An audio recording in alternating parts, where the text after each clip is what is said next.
Uma destas tardes, como eu acabasse de jantar, e muito, lembrou-me dar um passeio à praia de Santa Luzia, cuja solidão é propícia a todo homem que ama digerir em paz.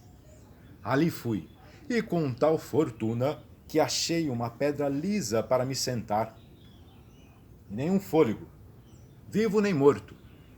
Nem morto, felizmente. Sentei-me, alonguei os olhos, espreguicei a alma, respirei a larga e disse ao estômago: digere a teu gosto, meu velho companheiro. Digeria o estômago, enquanto o cérebro ia remoendo. Tão certo é que tudo neste mundo se resolve na mastigação. E digerindo e remoendo, não reparei logo que havia a poucos passos de mim um par de coturnos velhos imprestáveis. Um e o outro tinham a sola rota, o tacão comido do longo uso e tortos, porque é de notar que a generalidade dos homens camba, ou para um ou para outro lado. Um dos coturnos, digamos botas, que não lembra tanto a tragédia. Uma das botas tinha um rasgão de calo. Ambas estavam maculadas de lama velha e seca. Tinham couro russo, poído e encarquilhado. Olhando casualmente para as botas, entrei a considerar as vicissitudes humanas e a conjecturar qual teria sido a vida daquele produto social. Eis senão, quando ouço um rumor de vozes surdas.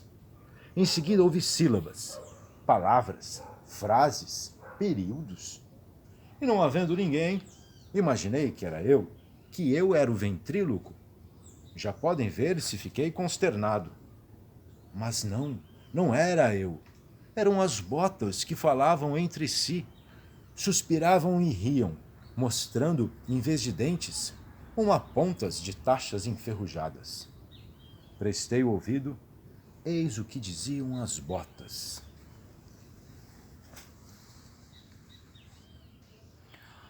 Ora, pois, mana, respiremos e filosofemos um pouco.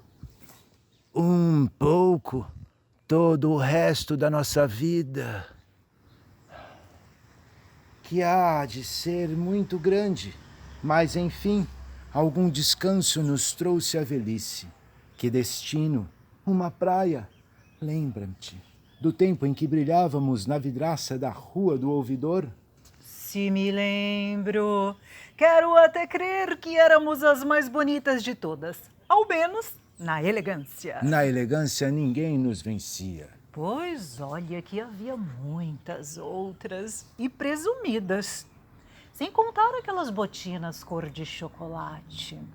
Aquele par. O dos botões de madrepérola. Esse. O daquela viúva. O da viúva. Que tempo! Éramos novas, bonitas e asseada. De quando em quando, uma passadela de pano de linho que era uma consolação. No mais, plena ociosidade. Bom tempo, mana, bom tempo. Mas, bem dizem os homens, não há bem que sempre dure, nem mal que se não acabe. O certo é que ninguém nos inventou Para vivermos novas toda a vida. Mais de uma pessoa ali foi experimentar-nos. Éramos calçadas com cuidado, postas sobre um tapete. Até que um dia o Dr. Crispim passou, viu-nos, calçou-nos. Eu, de raivosa, apertei-lhe um pouco o calo. Sempre te conheci pirracenta. Pirracenta, mas infeliz. apesar do apertão. O Dr. Crispim levou-nos. Era bom homem o Dr. Crispim, muito nosso amigo. Não dava caminhadas largas, não dançava. Só jogava voltarete, até tarde, 2 e 3 horas da madrugada. Mas, como o divertimento era parado, não nos incomodava muito. E depois entrava em casa. na pontinha dos pés, para não acordar a mulher. Lembras-te? Ora, por sinal que a mulher fingia dormir para não lhe tirar as ilusões. No dia seguinte, ele contava que estivera na maçonaria. Santa Senhora! Santo casal! Naquela casa fomos felizes. Sim, sempre. E a gente que eles frequentavam, quando não havia tapetes, havia palhinha. Pisávamos o macio, o limpo, o asseado. Andávamos de carro muita vez. E eu gosto tanto de carro. Estivemos ali uns 40 dias, não? Pois então, ele gastava mais sapatos que a Bolívia gasta constituições. Deixemo-nos de política. Apoiado! Deixemo-nos de política, já disse. Mas um pouco de política debaixo da mesa. Nunca te contei? Contei sim. O caso das botinas cor de chocolate. As da viúva. Da viúva para quem o Dr. Crispim quebrava muito os olhos? Lembra-me que estivemos juntas num jantar do comendador Plácido. As botinas viram-nos logo, e nós, daí a pouco, as vimos também, porque a viúva, como tinha o pé pequeno, andava a mostrá-lo a cada passo. Lembra-me também que à mesa conversei muito com uma das botinas. O Dr. Crispim sentara-se ao pé do comendador e defronte da viúva. Então eu fui direto a uma delas e falamos pelas tripas de Judas. A princípio não. A princípio ela fez-se de boba e toquei-lhe no bico. Respondeu-me zangada, mas eu insisti. Perguntei por onde tinha andado, disse que estava muito bonita, muito conservada. Ela foi se amansando, boliu com o bico, depois com o tacão, pisou em mim, eu pisei nela e não te digo mais. Pois, É justamente isso que eu queria lhe contar. Também conversaste? Não. ia conversar com a outra. Escorreguei devagarinho, muito devagarinho, com cautela, por causa da bota do comendador. Agora me lembro, pisaste a bota do comendador.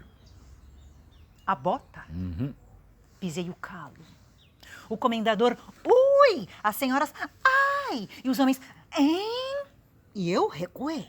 E o doutor Crispim ficou vermelho, vermelho. Muito vermelho. Parece que foi castigo. No dia seguinte, o Dr. Crispim deu-nos de presente a um procurador de poucas causas. Não me fales. Isso foi a nossa desgraça.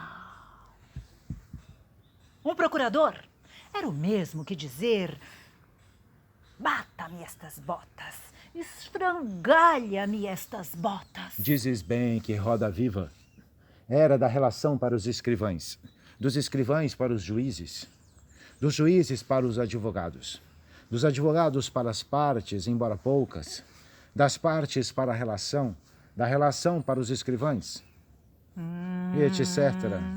Etc. E as chuvas? E as lamas? Foi o procurador quem primeiro me deu este corte. Para desabafar um calo. Durou Fiquei pouco. asseada com esta janela à banda. Durou pouco. Passamos então para o fiel de feitos, que no fim de 3 semanas nos transferiu ao Remendão. O Remendão. Já não era a Rua do Ouvidor. Deu-nos alguns pontos, tampou-nos este buraco e impingiu-nos ao aprendiz do barbeiro do Beco dos Aflitos. Com este havia pouco o que fazer de dia, mas de noite... No curso de dança, lembra-me, o diabo do rapaz valsava como quem se despede da vida. Nem nos comprou para outra coisa, porque para os passeios tinha um par de botas novas, de verniz e bico fino. Mas para as noites, Nós éramos as botas do curso. Que abismo entre o curso e a sala do Dr. Crispim. coisas. Justiça. Justiça. O aprendiz não nos escovava. Não tínhamos o suplício da escova. Ao menos, por este lado, a nossa vida era tranquila. Relativamente, creio. Agora, que era alegre não há dúvida. Em todo caso, era muito melhor que a outra que nos esperava. Quando fomos parar as mãos Aos pés daquele servente das obras públicas, daí fomos atiradas à rua, onde nos apanhou o padeiro, que nos reduziu, enfim, a este último estado triste.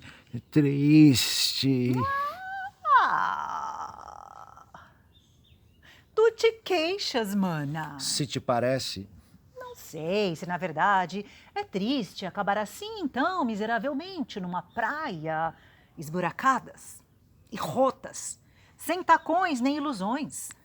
Por outro lado, ganhamos a paz e a experiência. a paz. Aquele mar pode nos lamber de relance. Trazer-nos outra vez à praia.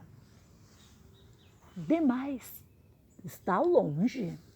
Que eu, na verdade, quisera descansar agora, estes últimos dias, mas descansar sem saudades, sem a lembrança do que foi, viver tão afagadas, tão admiradas na vidraça do autor dos nossos dias, passar uma vida feliz em casa do nosso primeiro dono, suportável na casa dos outros, e agora...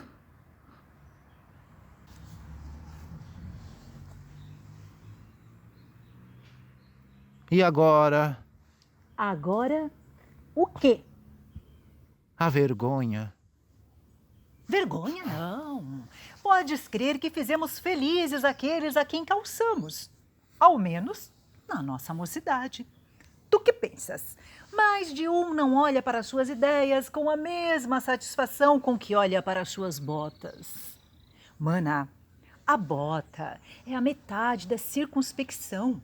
Em todo caso, é a base da sociedade civil. Que estilo! Bem se vê que nos calçou um advogado. Não reparaste? À medida que íamos envelhecendo, éramos menos respeitadas. Talvez. Éramos. E o chapéu não se engana. O chapéu fareja a bota. Ora, pois. Viva a liberdade, viva a paz, viva a velhice! Que tens? Que tens? Não posso, por mais que queira. Não posso afazer-me a isto. Pensava que sim, mas era ilusão. Viva a paz e a velhice, concordo, mas há de ser sem as recordações do passado. Qual passado? O de ontem ou o de anteontem? O do advogado ou o do servente? Qualquer, contanto que nos calçasse. O mais reles pé de homem é sempre um pé de homem. Deixa-te disso. Façamos de nossa velhice uma coisa útil e respeitável. Respeitável. Um par de botas velhas. Útil. Um par de botas velhas. Que utilidade. Que respeito! Não vês que os homens tiraram de nós o que podiam e quando não valíamos um caracol, mandaram deitar-nos à margem? Quem é que há de nos respeitar? Aqueles mariscos? Aquele sujeito que está ali com os olhos assombrados? Vanitas. Vanitas. Em que dizes tu? Quero dizer que és vaidosa, apesar de muita calcanhada, e que devemos dar-nos por felizes com esta aposentadoria, lardeada de algumas recordações. Onde estarão a esta hora as botinas da viúva? Quem? Quem sabe lá? Talvez outras botas conversem com outras botinas. Talvez. É a lei do mundo. Assim caem os estados e as instituições. Assim perece a beleza e a mocidade. Tudo botas, mana. Tudo botas. Com tacões ou sem tacões. Novas ou velhas. Direitas ou acalcanhadas. Lustrosas ou russas, mas... Botas. Botas. Botas.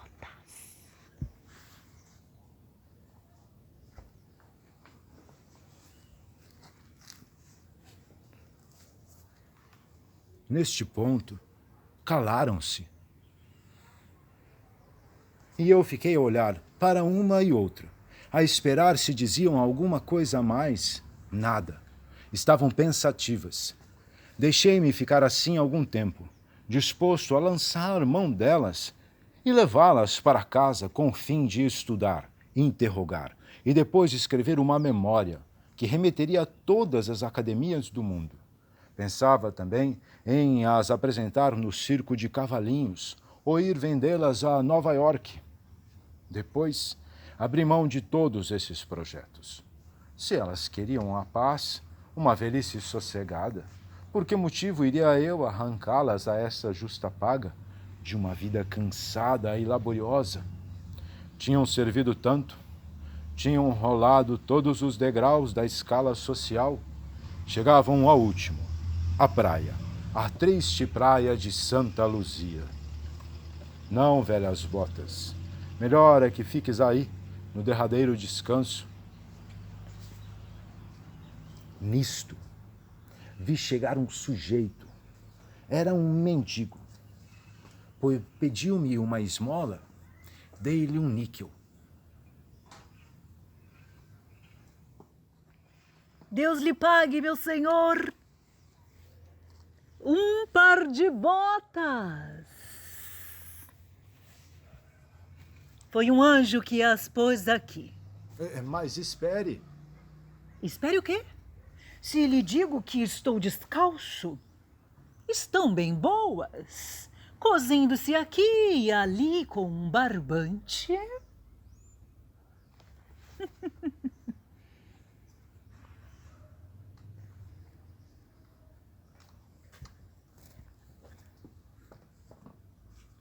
Que é isto, mana? Que é isto? Alguém pega em nós. Eu sinto-me no ar. É um mendigo. Um mendigo? Que quererá ele? Será possível? Vaidosa. Ah, mana, esta é a filosofia verdadeira. Não há bota velha que não encontre um pé cambaio.